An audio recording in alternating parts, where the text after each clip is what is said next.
Şimdi bir kez daha Paris'e gidiyor ve sözü arkadaşımız Sevcan Cemtos'una bırakıyoruz. Sevcan Cemtos'un Paris'teki gece eğlencelerini görüntülemek üzere şimdi Le Sultan'da.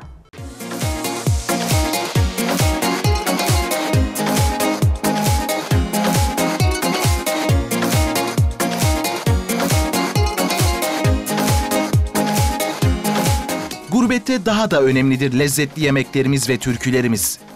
18. Paris'te bulunan 250 kişilik kapasiteye sahip Le Sultan Restoran, gurbetçilerimizin özlemini gideren nezih bir mekan. Her hafta Cuma-Cumartesi özel sanatçıları ağırlayan Le Sultan'ın bu haftaki konuğu İsmail Altunsaray'dı. Viran oldu evim barkım, senin yüzünden kalmadı deliden farkım, senin yüzünden.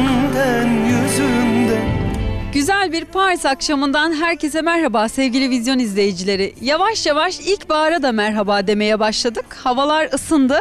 Bugün de Le Sultan'ın terasından sesleniyoruz sizlere. İçerisi kadar teras da çok güzel burada.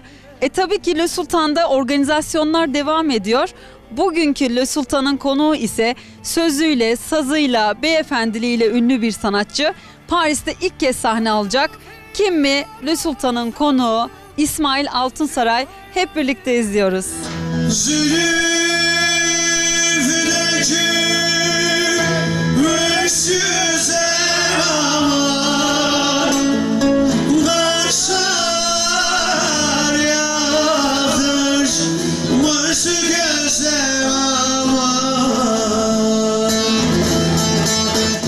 Aşçıların özel menüleriyle gelen konuklar hem lezzetli yemekler yediler hem de müzik eşliğinde eğlendiler.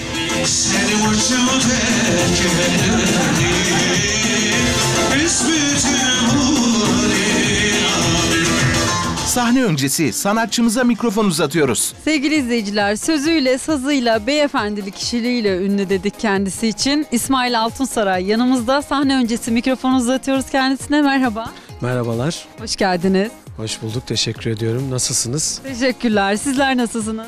Teşekkür ederiz. Yoğun bir iş temposuyla hayatımıza devam ediyoruz. Paris konseri de bunlardan bir tanesiydi. Peki Le Sultan'ı nasıl buldunuz? Avrupa'da sık sık konserler veriyorsunuz. Evet. Nasıl bir mekan burası? Ya aslında Avrupa'da bu kadar modern mekan bulmak gerçekten çok zor. Ben gerçekten hani sizin yüzünüz diye söylemiyorum bunu ama gerçekten çok güzel, modern, çok güzel tasarımı yapılmış güzel bir mekan. İnşallah ses sistemimiz de güzel olursa, her şey yolunda giderse çok güzel bir konser olacak. Bir yol vardır, gözüne görünmez sırdır.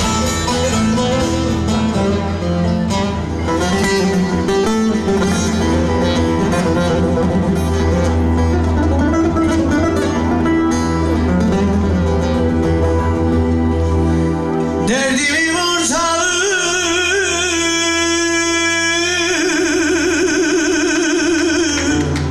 sinem bülbülü,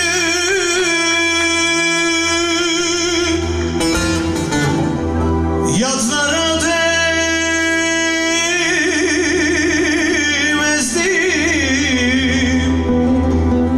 bu gizli sırrım. Le Sultan'a gelen müşterilere mikrofon uzatıp düşüncelerini alıyoruz. Sık sık geliyoruz. Çok seviyoruz. Çok güzel bir mekan. En çok burada neyi beğeniyorsunuz? Buranın atmosferi çok güzel. Müzik çok güzel. Sahipleri benim arkadaşlarım olur. Ta 30 senedir. Kendilerini seviyorum. Onlar da beni seviyor. Hizmet de güzel o zaman değil mi? Yemekler çok güzel. Atmosfer güzel demiştik. Aynı zamanda ben ritim de çalıyorum. Arada sırada çıkıyorum. Darbukam orada. Burada da o zaman böyle eğlenmeye gelmişken arada da kendinizi sahneye atıyorsunuz. Doğru mudur? Aynen öyle yapıyoruz. Hanife Hanım, Le Sultan'a sık sık geliyor musunuz? Arada geliyorum, evet, geliyorum. Beğeniyor musunuz peki? Beğeniyorum, evet, çok güzel bir yer. Nasıl? Ailece gelinebilecek güzel bir mekan mı burası? Gerçekten çok güzel bir yer, nezih bir yer. Hani herkese tavsiye ederim. Burada en çok neyi beğeniyorsunuz? Ambiyans çok iyi, yemekler güzel. İkisi birleşince daha da güzel oluyor değil mi? Eğlence de süper oluyor. Evet, süper oluyor. Peki buradan Le Sultan'a gelmeyen izleyicilerimize bir davette bulunur musunuz? Gelsinler mi Le Sultan'a? Evet gelsinler Sultan'a. Çok iyi bir yere, aileyle gelebilirsiniz buraya. Sevgili izleyenler, röportajlarımıza devam ediyoruz. Merhaba. Merhaba. Sizi tanıyalım. Evet benim adım Murat. Murat Bey, Le Sultan'a ilk kez mi geliyorsunuz? Hayır birçok kez geliyorum Sultan'a. Beğeniyorsunuz o zaman burayı. Ben buraya 80 kilometre kadar falan uzağım. Ama Le Sultan 80 kilometreye engel değil. Yani 1000 de olsa gelirim. Beğeniyorum çünkü ortamı çok samimi. Bizim için de önemli olan bu samimiyet.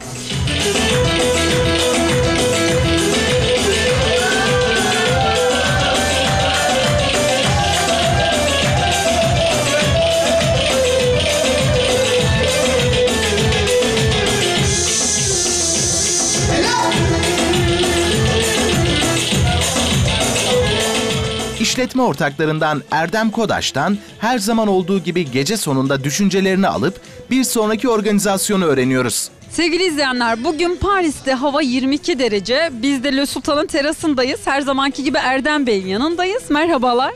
İyi akşamlar Sevcan Hanım. İyi akşamlar, nasılsınız?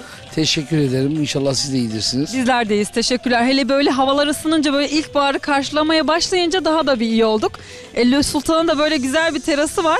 Buradan da röportaj vermemek olmazdı. İçerisi kadar burası da güzel, her zamanki gibi. Organizasyonlar devam ediyor. Bugün İsmail Altunsaray sahnede. Bir sonraki organizasyonu duyuralım mı? Evet, bir sonraki organizasyonumuz 14-15 Nisan Sevilay Ekinci. İlk defa.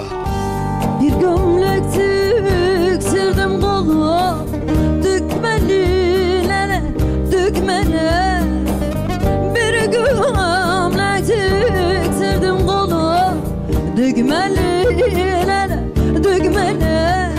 İlk defa Le Sultan sahnesinde 14-15 Nisan'da Sevilay Ekinci sahne alacak. Sonrasından devam edecek mi organizasyonlar? Evet, sonrası sürpriz olacak her zamanki gibi.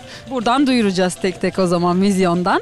Sevgili izleyiciler, bizleri takipte kalın. Böyle sıra sıra organizasyonlara devam ediyoruz ve buradan duyurularını yapıyoruz. Peki buraya gelmek isteyen izleyicilerimiz için tekrar bir adres bilgisi verebilir misiniz? Evet, adresimiz Restaurant Le Sultan, 39 Rue du Docteur Babinski, Paris 18e. Parking problemi yok. Özellikle bunu da söyleyelim sevgili izleyiciler. Paris'te büyük bir sorun çünkü. Evet, parkingimiz ücretsiz. Otelin altında, Ibis Otel'le Formüla'nın altındayız. Çıkışta tike veriyoruz. Bedava çıkıyorsunuz. Peki çok teşekkür ederiz Erdem Bey verdiğiniz bilgilerden dolayı. Ben de Le Sultan rezerve için telefon numarasını vereyim o zaman. Sevgili izleyiciler, buraya gelmek için arayacağınız numaralardan bir tanesi 01 44 04 00 97 numarasından Le Sultan'a ulaşabilirsiniz.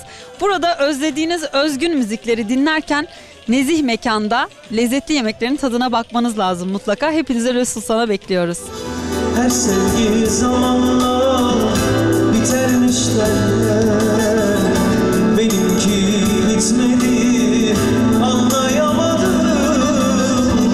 Her sevgi zamanla